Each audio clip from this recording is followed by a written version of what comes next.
Hello and welcome back. Your pal Nick here. We continue a dramatic reading of William Golding's Lord of the Flies. I just want to say I was contacted by a teacher recently who said she was watching these videos and vetting to see if she wanted to show this to her 9-year students, the 9th graders. And what an honor that, first of all, to even be found on the vast web of YouTube videos, and that also my one take, completely sort of amateur, just totally inspired by the book, the fandom, wanting to read, wanting to perform a little bit here just as a pure artistic outlet, that this is of interest to a class of students anywhere. And if you're watching this, just know that could happen to you. If there's something that you're interested in sharing with the world, if you throw caution to the wind, put yourself out there, maybe, especially if it's to help other people, academically or whatever, inspirationally, maybe it's worth it. All right. So with that preamble aside, thanks all for your interest. Let us continue. Chapter 8, Gift for the Darkness. Not from the darkness, gift for the darkness. Let's find out what this is about.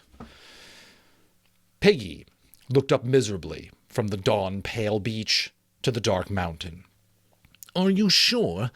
Really sure, I mean? I told you a dozen times now, said Ralph. We saw it. Do you think we're safe down here? How the hell should I know? Ralph jerked away from him and walked a few paces along the beach. Jack was kneeling and drawing a circular pattern in the sand with his forefinger. Piggy's voice came to them, hushed. Are you sure? Really? Go up and see, said Jack contemptuously, and good riddance. No fear. The beast had teeth, said Ralph, and big black eyes. He shuddered violently. Piggy took off his one round of glass. So remember, one of his glasses got shattered when it was thrown around. It's just his one left. His one round of glass and polished the surface. What are we going to do? Ralph turned toward the platform. The conch glimmered among the trees, a white blob against the place where the sun would rise. He pushed back his mop. I don't know. He remembered the panic flight down the mountainside. I don't think we'd ever find a thing that size, honestly, We'd talk, but we wouldn't find a tiger. We'd hide. Even Jack had hide.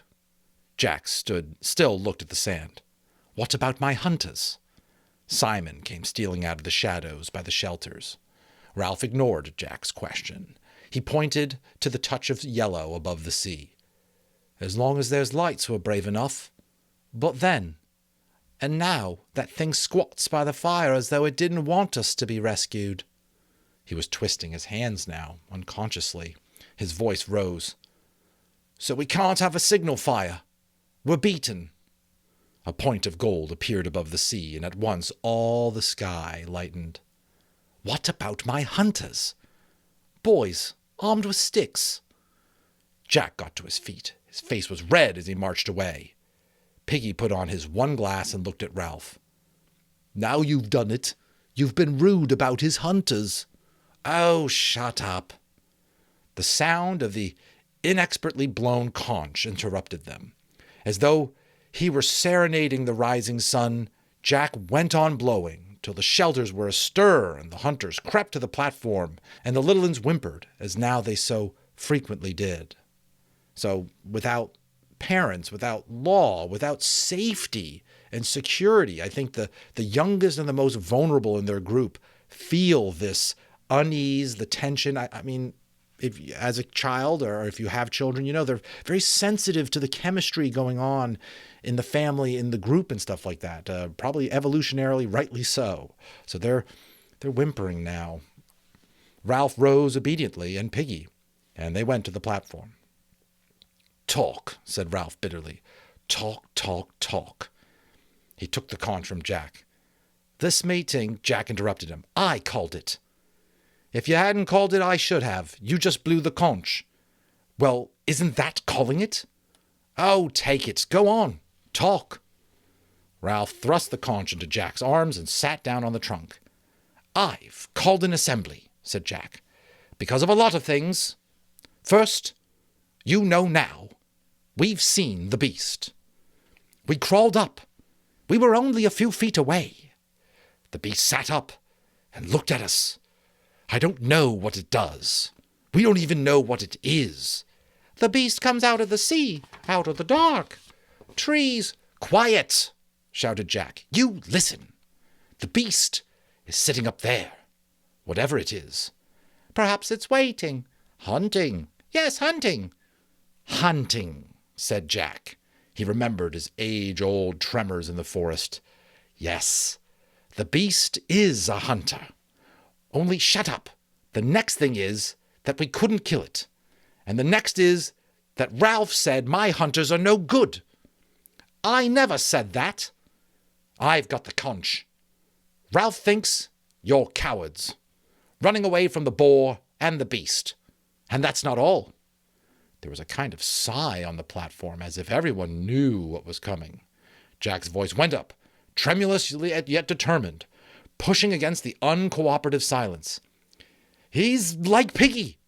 He says things like Piggy. He isn't a proper chief. Jack clutched the conch to him. He's a coward himself. For a moment he paused and then went on. On top, when Roger and me went on, he stayed back. I went too. After. The two boys glared at each other through screens of hair. Remember, they got long, shaggy hair, all like unkempt in front of them. I went on too, said Ralph. Then I ran away. So did you. Call me a coward, then. Jack turned to the hunters. He's not a hunter. He'd never have got us meat. He isn't a perfect. He isn't a prefect. He isn't a prefect, which is like in a boarding school or whatever, sort of a senior boy who watches over other boys. He isn't a prefect, and we don't know anything about him. He just gives us orders and expects people to obey for nothing. All this talk, shouted Ralph. Talk. Who wanted it? Who called the meeting? Jack turned, red in the face. His chin sunk back. He glowered up under his eyebrows. All right, then, he said in tones of deep meaning. All right. He held the conch against his chest with one hand and stabbed the air with his index finger. Who thinks Ralph oughtn't to be chief? Oughtn't to be chief. He looked expectantly at the boys ranged round who had frozen. Under the palms, there was a deadly silence.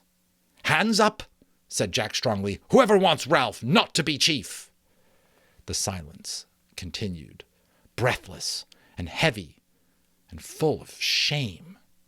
Slowly the red drained from Jack's cheeks, then came back with a painful rush.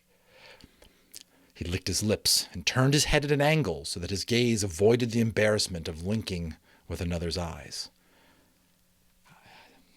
How many think? His voice trailed off. The hands that held the conch shook. He cleared his throat and spoke loudly. All right, then. He laid the conch with great care in the grass at his feet. The humiliating tears were running from the corner of each eye. I'm not going to play any longer. Not with you. Most of the boys were looking down now, at the grass or their feet. Jack cleared his throat again.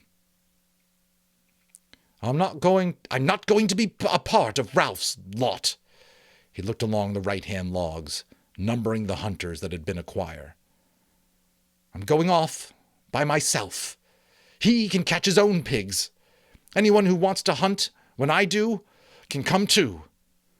He blundered out of the triangle toward the drop of the white sand. Jack! Jack turned and looked back at Ralph. For a moment he paused, and then cried out, high-pitched and enraged, No! He leapt down from the platform and ran along the beach, paying no heed to the steady fall of his tears, and, until he dived into the forest, Ralph watched him.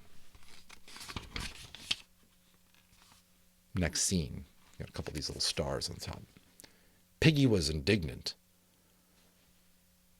I've been talking, Ralph, and you just stood there like... Softly, looking at Piggy and not seeing him, Ralph spoke to himself. He'll come back. When the sun goes down, he'll come. He looked at the conch in Piggy's hands. What? Well, there. Piggy gave up the attempt to rebuke Ralph. He polished his glass again and went back to his subject. We can do without Jack Merridew. There's others besides him on this island. But now we really got a beast, though I can't hardly believe it. We'll need to stay close to the platform. There'll be lesser need of him and his hunting. So now we can really decide on what's what. There's no help, Piggy. Nothing to be done. For a while, they sat in depressed silence. Then Simon stood up and took the conch from Piggy, who was so astonished that he remained on his feet. Ralph looked up at Simon. Simon, what is it this time? Half a sound of jeering ran around the circle. So I guess it's not really next scene. There's a pause, though. They did do the triple stars at the top. That means there's like sort of an interlude of some kind. So again, a half sound of jeering ran around the circle, and Simon shrank from it. I thought there might be something to do. Something we... Again, the pressure of the assembly took his voice away. He sought for help and sympathy and chose Piggy. He turned half toward him, clutching the conch to his brown chest. I think we ought to climb the mountain. The circle shivered with dread.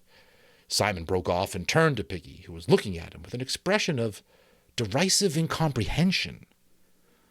What's the good of climbing up to this here beast when Ralph and the other two couldn't do nothing? Simon whispered his answer. What else is there to do? His speech made, he allowed Piggy to lift the conch out of his hands. Then he retired and sat as far away from the others as possible. Clearly a fear of public speaking with this one, with poor Simon. Piggy was speaking now with more assurance, and with what, if the circumstances had not been so serious, the others would have recognized as pleasure. I said we could all do without a certain person. Now I say we got to decide on what can be done. And now I think I could tell you what Ralph's going to say next. The most important thing on the island is the smoke, and you can't have no smoke without a fire. Ralph made a restless movement. No go, Piggy. We've got no fire. That thing sits up there. We'll have to stay here. Piggy lifted the conch as though to add power to his next words.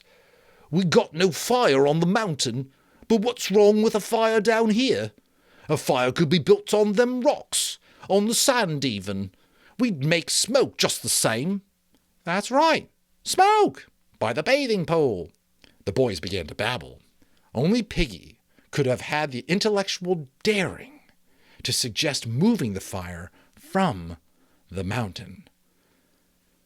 See, he's like the intelligentsia, he's the educated class, which is often picked on by would-be dictators and stuff like that, right? Because they're the most likely to question them or to come up with ideas that would poke holes in their own and that type of thing, So, we'll have the fire down here, said Ralph. He looked about him. We could build it just over there between the bathing pool and the platform. Of course, he broke off, frowning, thinking the thing out, unconsciously tugging at the stub of a nail on it with his teeth.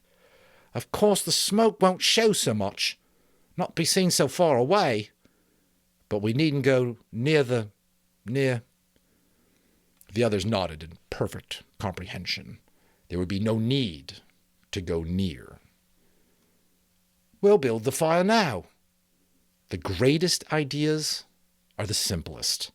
Now that there was something to be done, they worked with passion.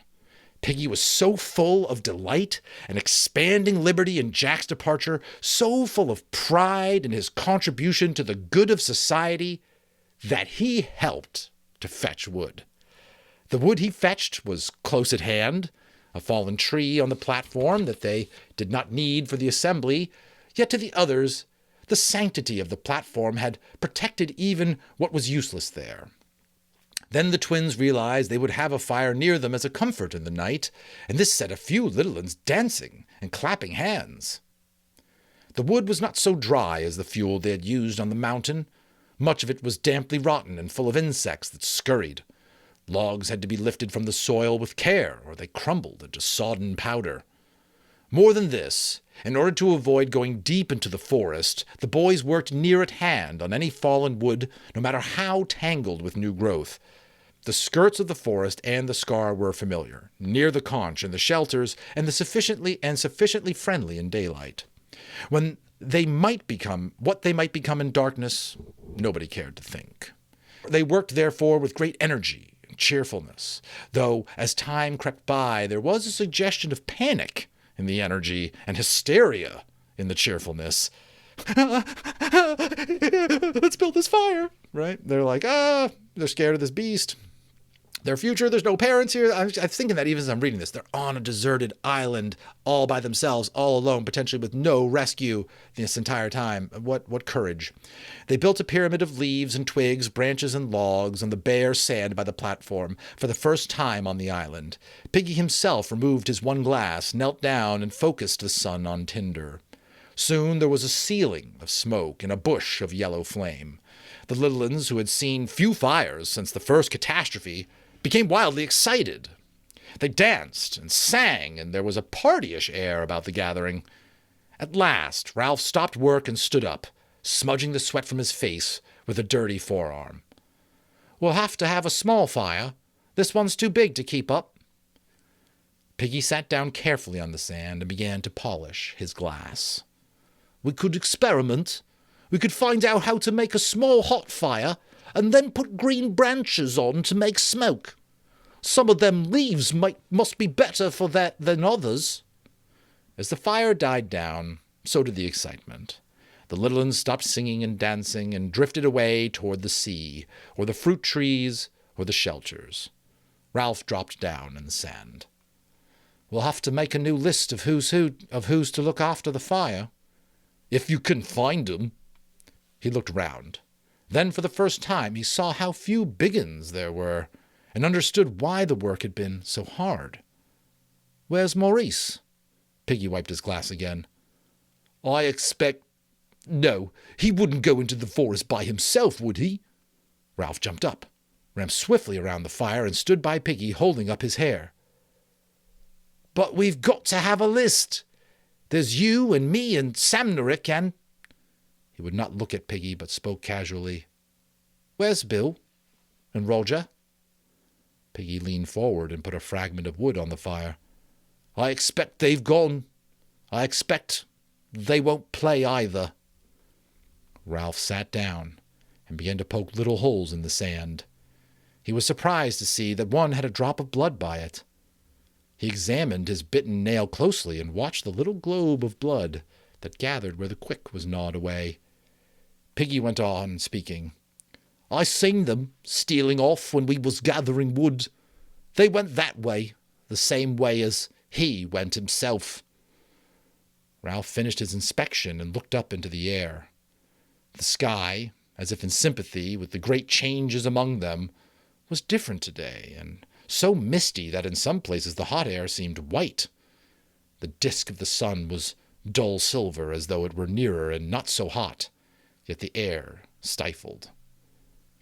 "They always been making trouble, haven't they?" The voice came near his shoulder and sounded anxious.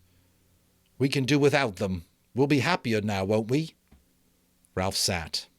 The twins came, dragging a great log and grinning in their triumph. They dumped the log among the embers so that sparks flew out. "We can do all right on our own, can't we?" For a long time while the log dried, caught fire and turned red hot, Ralph sat in the sand and said nothing. He did not see Piggy go to the twins and whisper to them, nor how the three boys went together into the forest. "Here you are." He came to himself with a jolt. Piggy and the other two were by him. They were laden with fruit. "I thought perhaps," said Piggy, "we ought to have a feast, kind of." The three boys sat down. They had a great mass of fruit with them, and all of it properly ripe. They grinned at Ralph as he took some and began to eat. "Thanks," he said. Then, with an accent of pleased surprise, "Thanks." "Do all right on our own," said Piggy. "It's them that haven't no common sense that make trouble on this island. We'll make a little hot fire." Ralph remembered what had been worrying him. "Where's Simon?" "I don't know." You don't think he's climbing the mountain? Piggy broke into noisy laughter and took more fruit. He might be, he gulped his mouthful. He's cracked. Simon had passed through the area of fruit trees, but today the little ones had been too busy with the fire on the beach, and they had not pursued him there. He went on among the creepers until he reached the great mat that was woven by the open space and crawled inside. Beyond the screen of leaves, the sunlight pelted down, and the butterflies danced in the middle, their unending dance. He knelt down, and the arrow of sun fell on him. That other time the air had seemed to vibrate with heat, but now it threatened. Soon the sweat was running from his long, coarse hair. He shifted restlessly, but there was no avoiding the sun. Presently he was thirsty, and then very thirsty. He continued to sit. Far off, along the beach, Jack was standing before a small group of boys. He was looking brilliantly happy. Hunting, he said. He sized them up. Each of them wore the remains of a black cap, and ages ago they had stood in 2 demure rows, and their voices had been the song of angels. Remember, this is his crew from the school they came from. We'll hunt. I'm going to be the chief. They nodded, and the crisis passed easily. And then, about the beast. They moved, looked at the forest. I say this. We aren't going to bother about the beast. He nodded at them. We're going to forget the beast. That's right. Yes, forget the beast. If Jack was astonished by their fervor, he did not show it. And another thing. We shan't dream so much down here. This is near the end of the island. They agreed passionately out of the depths of their tormented private lives. Wow, powerful phrases, sentences here. This is page 133 in my copy. They agreed passionately out of the depths of their tormented private lives. Now listen, we might go later to the Castle Rock, but now I'm going to get more of the biggins away from the conch and all that. We'll kill a pig and give a feast. He paused and went on more slowly. And about the beast. When we kill, we'll leave some of the kill for it. Then it won't bother us. Maybe.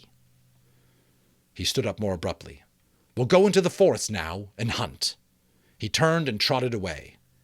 And, after a moment, they followed him, obediently. They spread out, nervously, in the forest. Almost at once Jack found the dung and the scattered roots that told of pig, and soon the track was fresh. Jack signaled the rest of the hunt to be quiet, and went forward by himself. He was happy and wore the damp darkness of the forest like his old clothes. Great phrase. He crept down a slope of rocks and scattered trees by the sea. The pigs lay, bloated bags of fat, sensuously enjoying the shadows under the trees. There was no wind, and they were unsuspicious, and practice had made Jack silent as the shadows. He stole away again and instructed his hidden hunters. Presently they all began to inch forward, sweating in the silence and heat. Under the trees an ear flapped idly.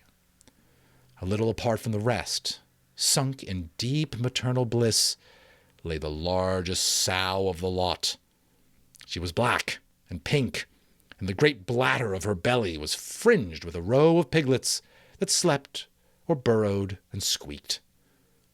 15 yards from the drove, Jack stopped, and his arm, straightening, pointed at the sow. He looked round in inquiry to make sure everyone understood, and the other boys nodded at him. The row of right arms slid back. Now!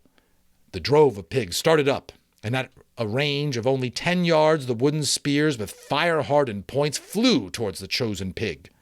One piglet, with a demented shriek, rushed into the sea, trailing Roger's spear behind it. Oh! The sow gave a gasping squeal and staggered up, with 2 spears sticking in her fat flank. The boys shouted and rushed forward. The piglets scattered, and the sow burst the advancing line and went crashing away through the forest. After her! They raced along the pig track, but the forest was too dark and tangled so that Jack, cursing, stopped them and cast among the trees. Then he said nothing for a time, but breathed fiercely so that they were awed by him and looked at each other in uneasy admiration. Presently he sat down the ground with his finger. He stabbed down at the ground with his finger. There! Before the others could examine the drop of blood, Jack had swerved off, judging a trace, touching a bough that it gave. So he followed, mysteriously right and assured, and the hunters trod behind him. He stopped before a covert. In there. They surrounded the covert, but the sow got away with the sting of another spear in her flank. The trailing butts hindered her, and the sharp, cross-cut points were a torment. She blundered into a tree, forcing a spear still deeper, and after that, any of the hunters could follow her easily by the drops of vivid blood. The afternoon wore on, hazy and dreadful with damp heat. The sow staggered her way ahead of them, bleeding and mad, and the hunters followed, wedded to her in lust, excited by the long chase and the dropped blood. They could see her now, nearly got up with her, but she spurted with her last strength and held ahead of them again. They were just behind her when she staggered into an open space where bright flowers grew and butterflies danced round each other, and the air was hot and still. Here, struck down by the heat, the sow fell, and the hunters hurled themselves at her. This dreadful eruption from an unknown world made her frantic. She squealed and bucked, and the air was full of sweat and noise and blood and terror. Roger ran down the heap, prodding with his spear whenever pig-flesh appeared. Jack was on top of the sow, stabbing downward with his knife. Roger found a lodgment for his point and began to push till he was leaning with his whole weight. The spear moved forward inch by inch, and the terrified squealing became a high-pitched scream. Then Jack found the throat, and the hot blood spouted over his hands.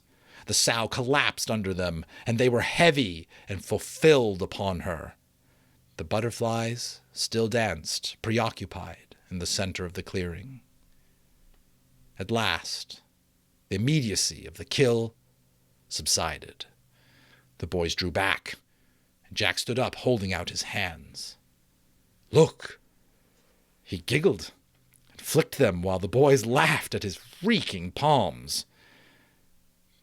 Think it could be funny, I suppose, after enough time on this island, in touch with your primal self, with the adrenaline surging through you, with a team of people. Could you laugh? Crazy, right? Then Jack grabbed Maurice and rubbed the stuff over his cheeks, and Roger began to withdraw his spear, and the boys noticed it for the first time. Robert stabilized the thing in a phrase that was received uproariously. Right up her ass!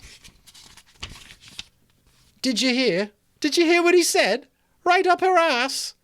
This time Robert and Maurice acted the two parts, and Maurice's acting of the pig's efforts to avoid the advancing spear was so funny that the boys cried with laughter.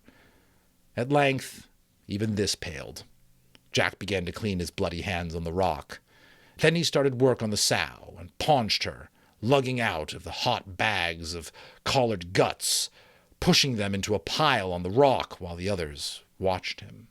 He talked as he worked.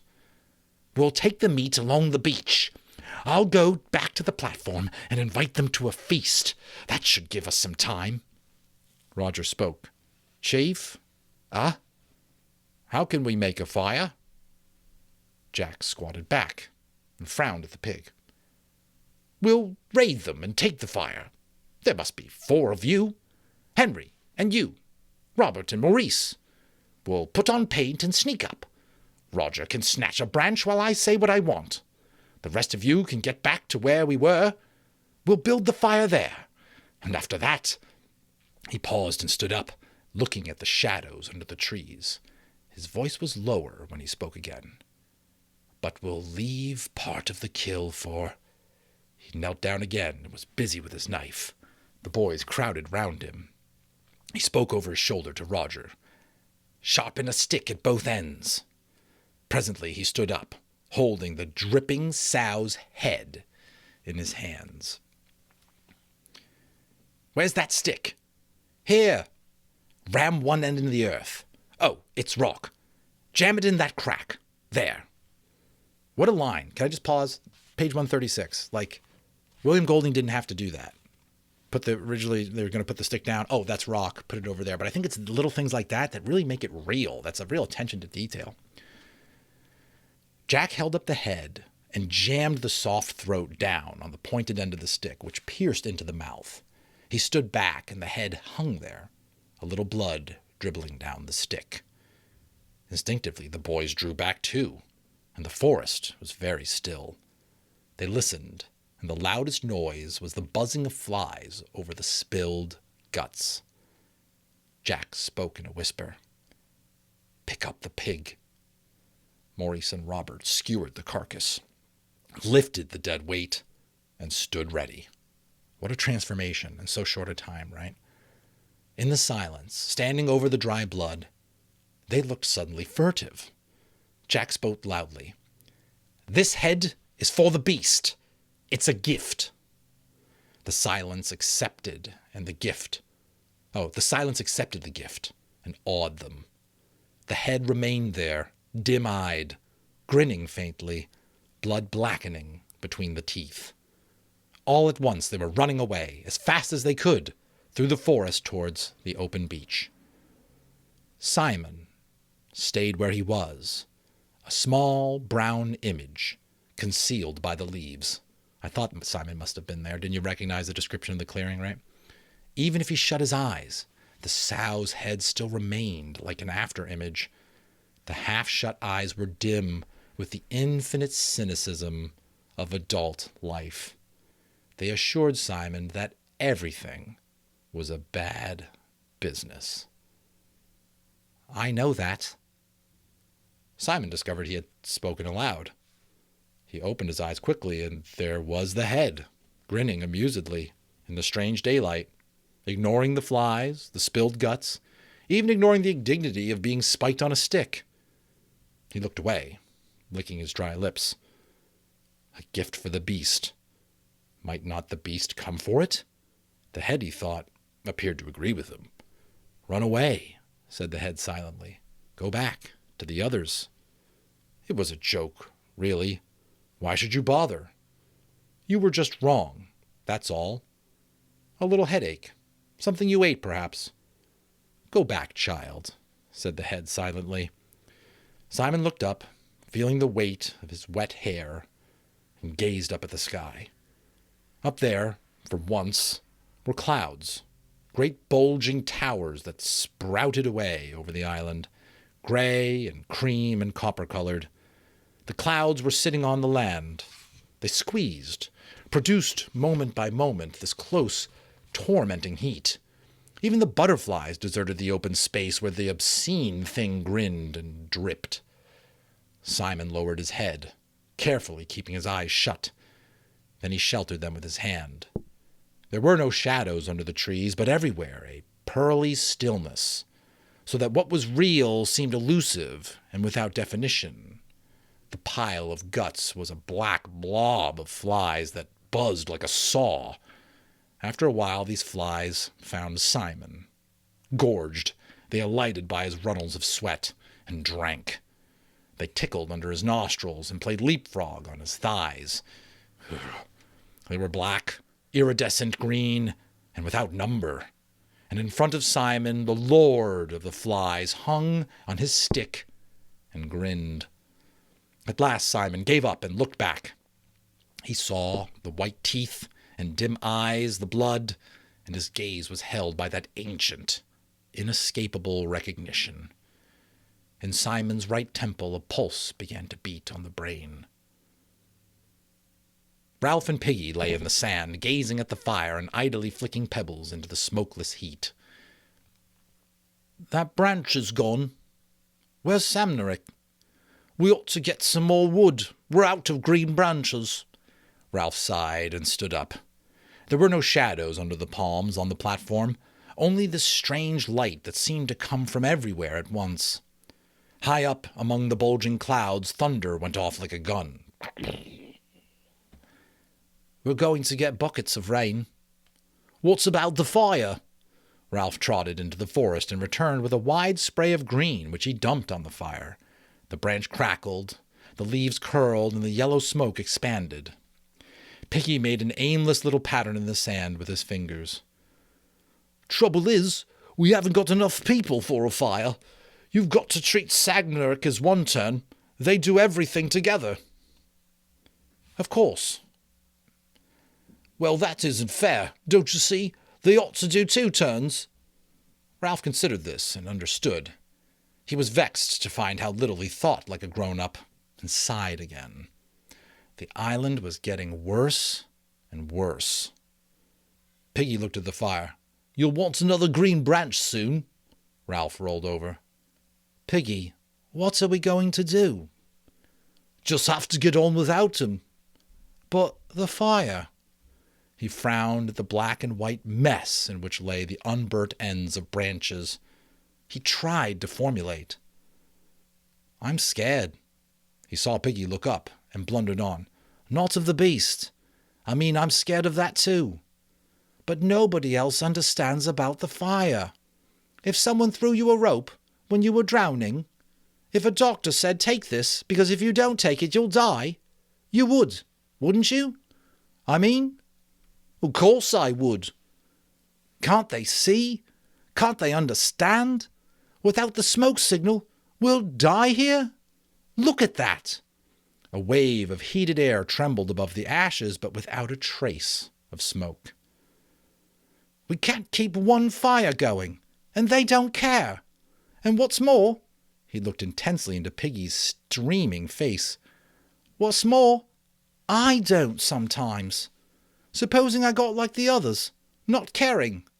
What'd you become of us? What would become of us?" Piggy took off his glasses, deeply troubled. "I don't know, Ralph. We just got to go on, that's all. That's what grown-ups would do." Ralph, having begun the business of unburdening himself, continued. "Piggy, what's wrong?" Piggy looked at him in astonishment. "Do you mean that—" "No, not it. I mean, what makes things break up like they do?" Piggy rubbed his glasses slowly and thought. When he understood how far Ralph had gone towards accepting him, he flushed pinkly with pride. I dunno, Ralph. I expect it's him." "Jack?" "Jack?" A taboo was evolving round that word, too. Ralph nodded solemnly. "Yes," he said, "I suppose it must be." The forest near them burst into uproar. Demoniac figures with faces of white and red and green rushed out howling, so that the little ones fled screaming. Out of the corner of his eyes, Ralph saw Piggy running. 2 figures rushed at the fire and prepared to defend him, and he prepared to defend himself, but they grabbed half-burnt branches and raced away along the beach. The 3 others stood still, watching Ralph, and he saw that the tallest of them, stark naked save for the paint and a belt, was Jack. Ralph held his breath. Ralph had his breath back. Ralph had his head back. I'm so sorry, folks. End of the day here. A few more stumbles than I intended. Ralph had his breath back and spoke. "Well?" Jack ignored him, lifted his spear, and began to shout. "Listen, all of you. Me and my hunters, we're living along the beach by a flat rock. We hunt and feast and have fun. If you want to join my tribe, come and see us. Perhaps I'll let you join. Perhaps not." He paused and looked round.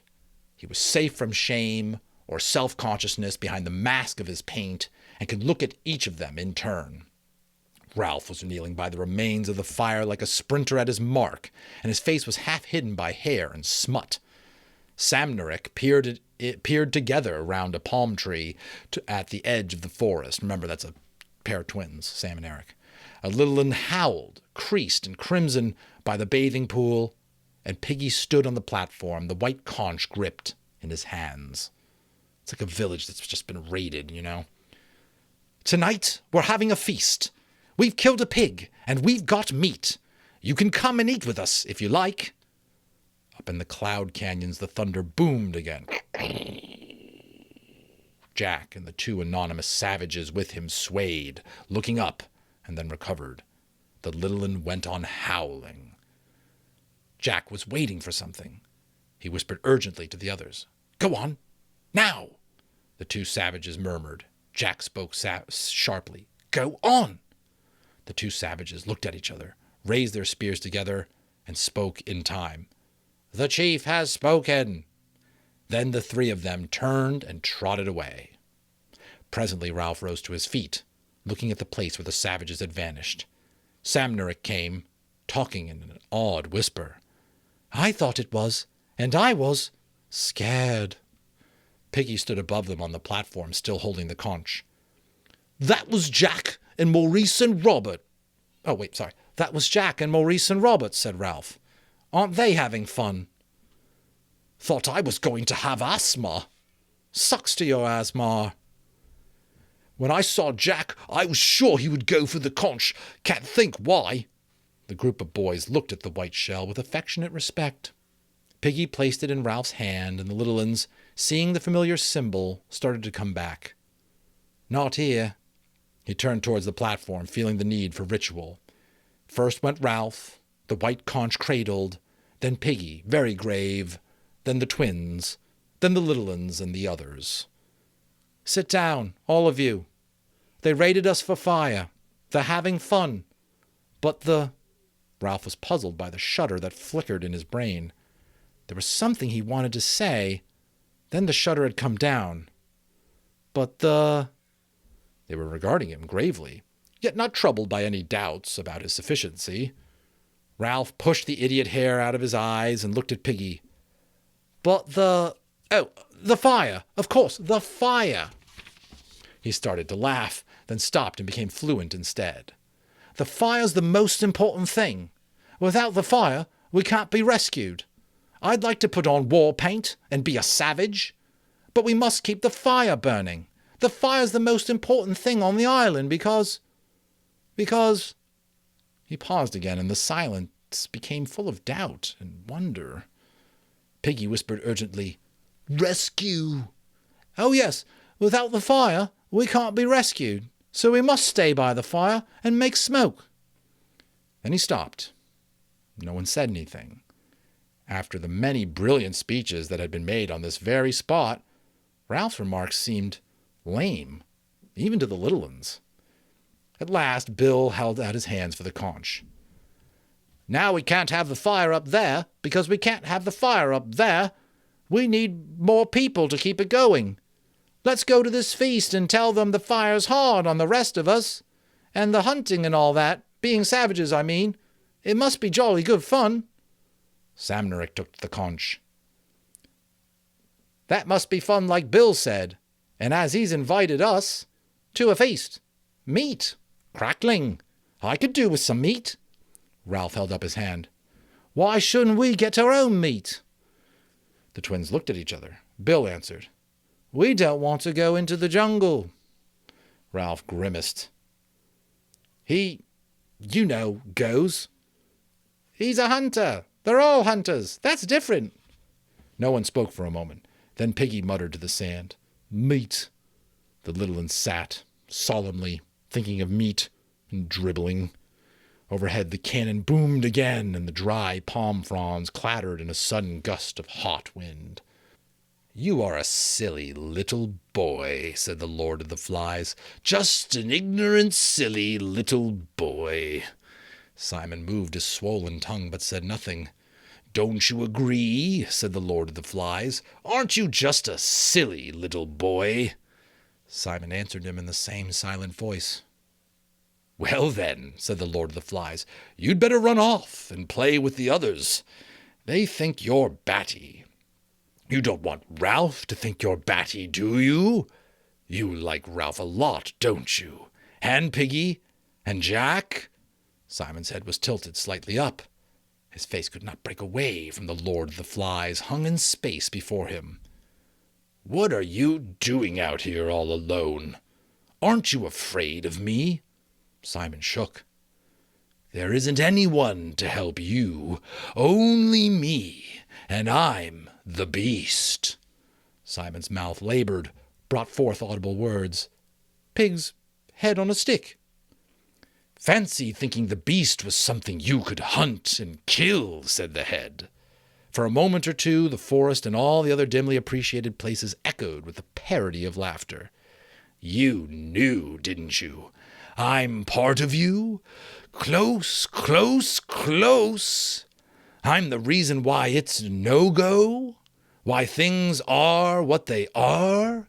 The laughter shivered again. Come now, said the Lord of the Flies. Get back to the others, and we'll forget the whole thing. Simon's head wobbled. His eyes were half closed as though he were imitating the obscene thing on the stick. He knew that one of his times was coming on. The Lord of the Flies was expanding like a balloon.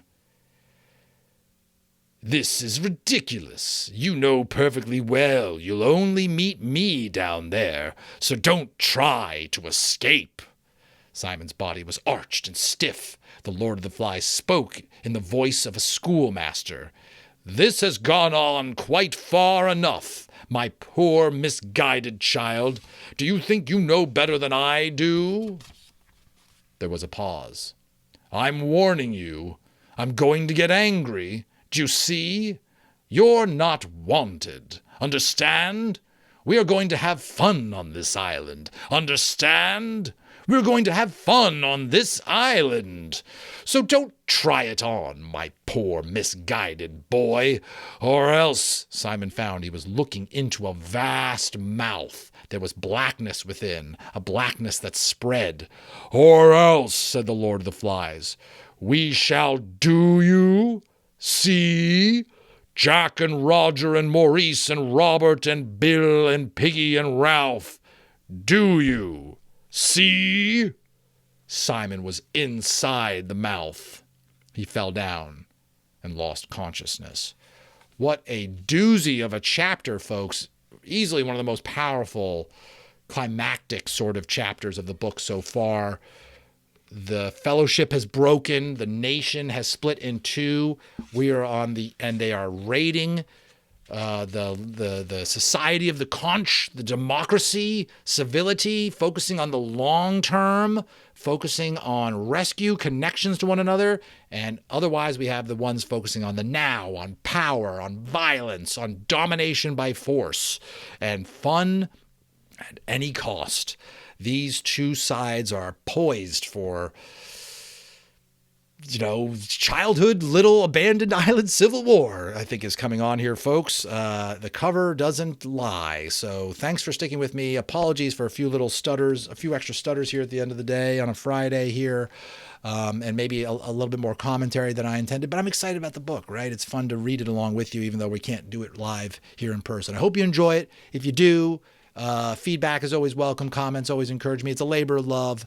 Good luck to all of you who are listening or reading this for an assignment. Of course, please support the author and purchase a copy if you haven't already. Always good karma there. And I hope to see you on the next one. We'll have another one coming out in no less than a week.